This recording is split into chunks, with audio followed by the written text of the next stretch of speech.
Bienvenue encore dans ce troisième épisode sur le baptême. Je voudrais encore apporter un texte qui va donner une définition très forte à ce que c'est le baptême et au sens. L'apôtre Pierre dit en prenant ce qui s'est passé au temps de Noé. Vous savez, au temps de Noé, Dieu a sauvé Noé et toute sa famille au travers de l'eau. De l'eau a dû venir afin de sauver l'humanité et de permettre à Noé d'échapper à la mort. Au fait, même ce qui s'est passé au temps de Noé était une figure, comme l'apôtre Pierre le dit dans le verset 20 de 1 Pierre 3, était une figure du baptême, puisque un peuple, une famille a été sauvée au travers de l'eau. De même, Dieu était en train déjà de prévoir d'avance que c'est au travers de l'eau que le salut aussi allait être effectif. Quand vous voyez à la croix, quand vous lisez bien la croix, il y a eu deux substances qui sont sorties du côté de Jésus. Il y a eu de l'eau et du sang.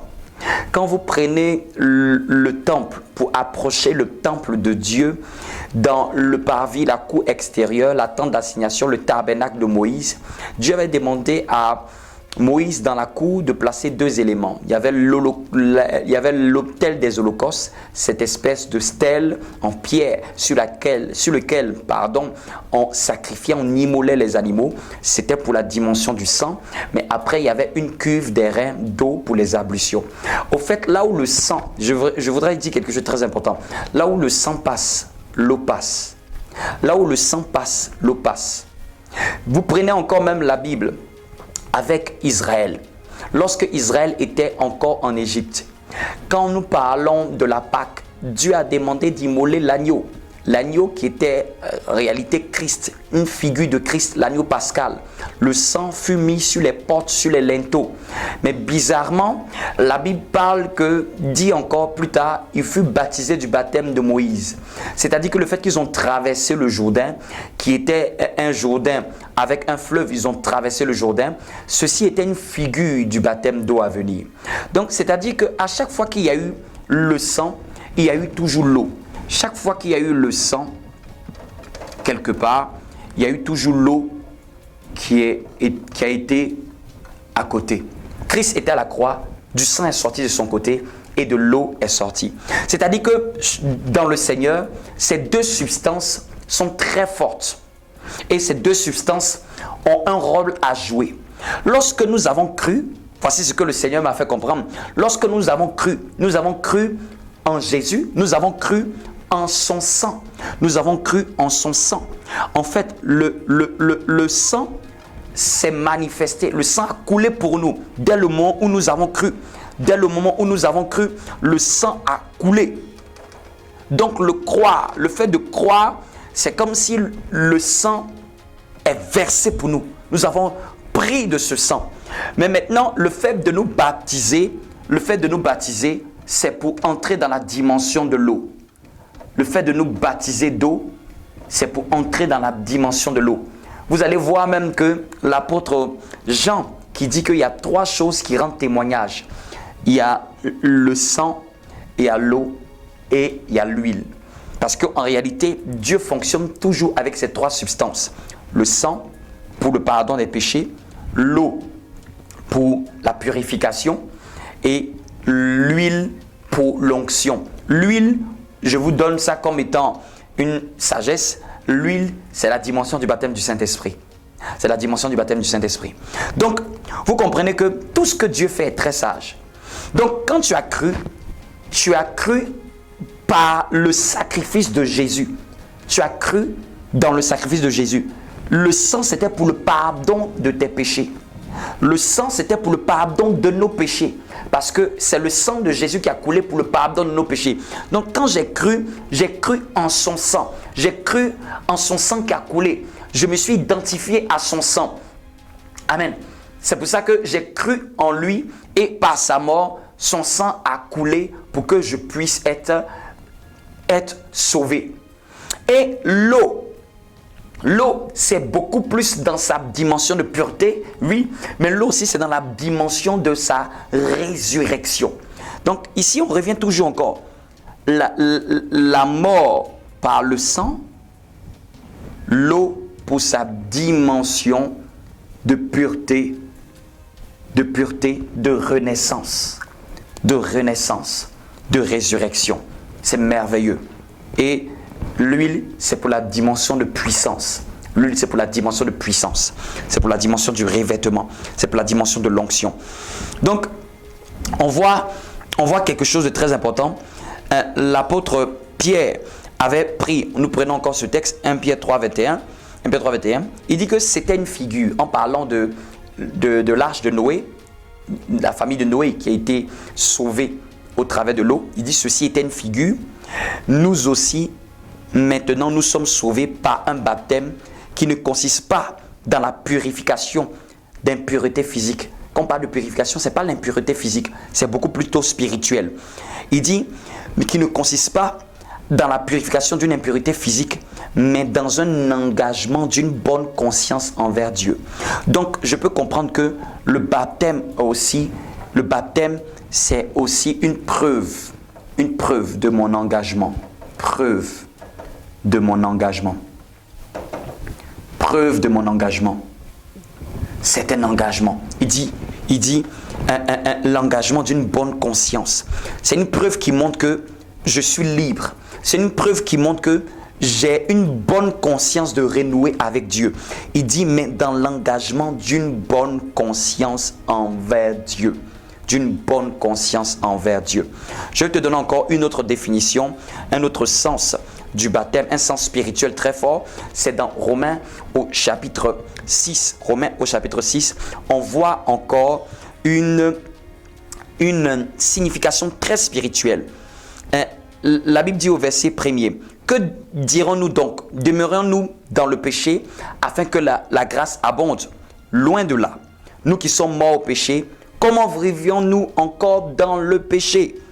Ignorez-vous que nous tous qui avons été baptisés en Jésus-Christ, c'est en sa mort que nous avons été baptisés. C'est en sa mort que nous avons été baptisés.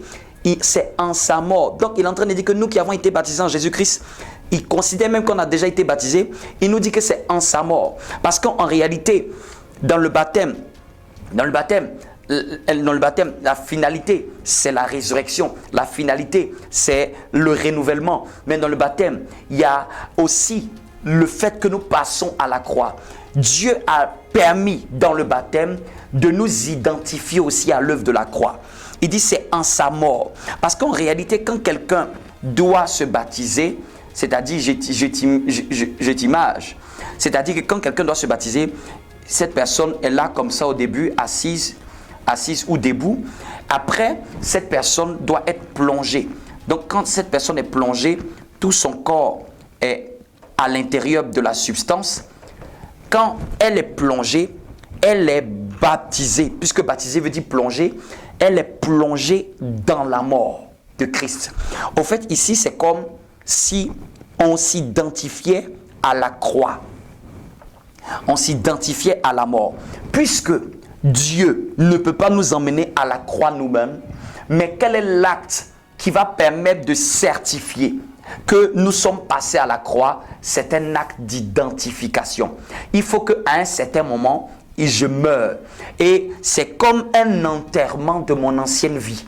C'est comme un enterrement de mon ancienne vie. Le baptême est pour ma renaissance. Le baptême vient confirmer ma renaissance. Mais avant que je ressorte, il faut que je sois plongé. Donc quand je suis plongé, je suis identifié à la croix.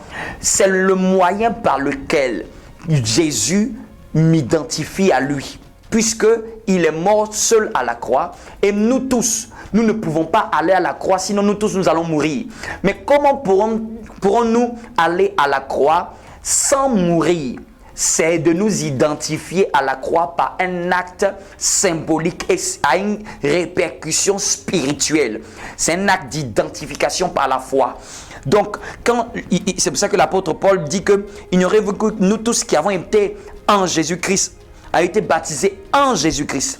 baptisés en Jésus-Christ, c'est en sa mort que nous avons été baptisés. Donc quand on a été plongé là, c'est en sa mort. C'est en sa mort qu'on a été plongé. Mais regardez encore la fin. Il dit verset 4. Nous avons donc été ensevelis avec lui par le baptême en sa mort.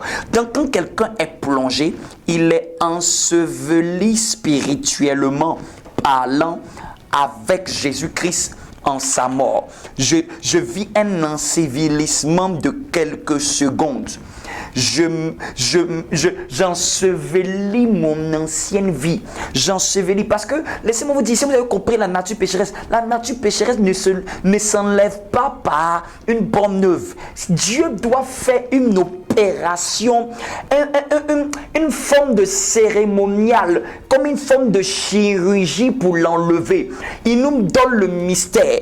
Comme nous sommes plongés, nous sommes ensevelis. Mais le nous là, c'est quoi? C'est la nature pécheresse qui est ensevelie en sa mort pour que finalement il y ait un bon enterrement de mon ancienne vie, ma vie païenne, ma vie de pécheur. Elle ne s'enterre pas en parlant, elle va s'enterrer par la foi. Je vais le dire que je crois, mais par des actes. La foi sans œuvre est une foi morte. Donc, il dit, nous avons donc été, donc c'est une conclusion, été ensevelis avec lui par le baptême en sa mort, afin que comme Christ est ressuscité, afin que comme Christ est ressuscité, je t'image ça, malabayanta, afin que comme Christ est ressuscité des morts par la gloire du Père, de même nous marchions en nouveauté de vie. Donc cet homme-là, cette personne-là qui était plongée pendant ces quelques secondes, parce que ça se fait en quelques secondes, on te plonge et on te fait ressortir. Donc cette personne-là qui était immergée pendant ces quelques secondes a été ensevelie avec le Christ en sa mort, et cette personne-là se tient debout. Amen. Cette personne-là se tient debout. Amen. Cette personne-là se tient debout et peut maintenant marcher en nouveauté de vie.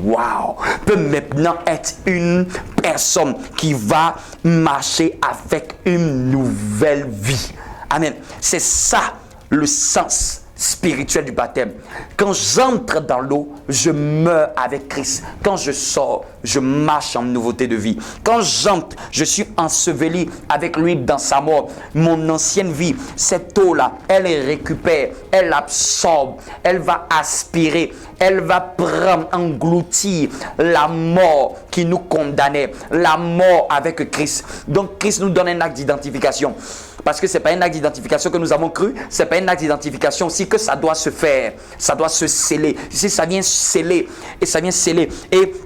et quand nous sortons, maintenant nous marchons. Vous voyez, on a parlé de plonger en sa mort. Maintenant, quand il parle de nouvelle vie, il parle de marchions en nouvelle vie. Parce qu'il considère que pour la nouvelle vie, on n'est plus plongé, mais on est ressorti. On marche maintenant, on est debout. Quelqu'un qui marche, qui est debout. Amen. Et quand quelqu'un ressort, il y a quelque chose de spirituel qui se fait. Il y a quelque chose de spirituel qui se fait en lui et même sur lui. Il n'est plus la même personne. Il y a eu une métamorphose sur le plan spirituel. Il y a eu quelque chose. Le jour où je me suis baptisé, quelque chose est entré en moi. Quelque chose s'est fait en moi. Peut-être tu peux ne pas le sentir, mais il y a toujours quelque chose qui se fait. Le ciel prend acte. C'est un acte spirituel. La plupart des gens qui ont commencé très mal leur vie chrétienne, c'est pour ça ils ont raté la période du baptême, raté la période de la repentance. C'est pour ça que jusqu'à aujourd'hui, ils ne se retrouvent plus dans leur vie chrétienne. Jusqu'à aujourd'hui, ils sont là en temps de ça et là. Après 10 ans, 15 ans de prédication, de messages, ils n'arrivent jamais à aller de l'avant. Pourquoi? Parce qu'ils ont raté des éléments très forts de l'évangile. J'ai constaté beaucoup de chrétiens. Souvent, c'est parce que même déjà le baptême était déjà raté. Et quand le baptême a été raté, ça va se voir dans la marche. Ça va se voir. Tu vois, il avance. Il fait 3 pas encore en reculant. Et on fait tout, on prie, on jeûne, il prie, mais il y a quelque chose qui ne va pas. Il lui manque une dimension spirituelle qui n'a pas été acquise, soit par manque de repentance, soit par manque de baptême. Il a cru, mais il n'a pas été baptisé pour... Le baptême vient certifier. Le baptême vient sceller quelque chose. Le baptême a un sens très spirituel. Ça vient sceller. Bien aimé, il est important de se baptiser. Je sais de quoi je parle. Il y a une dimension, il y a un revêtement qu'on reçoit au baptême.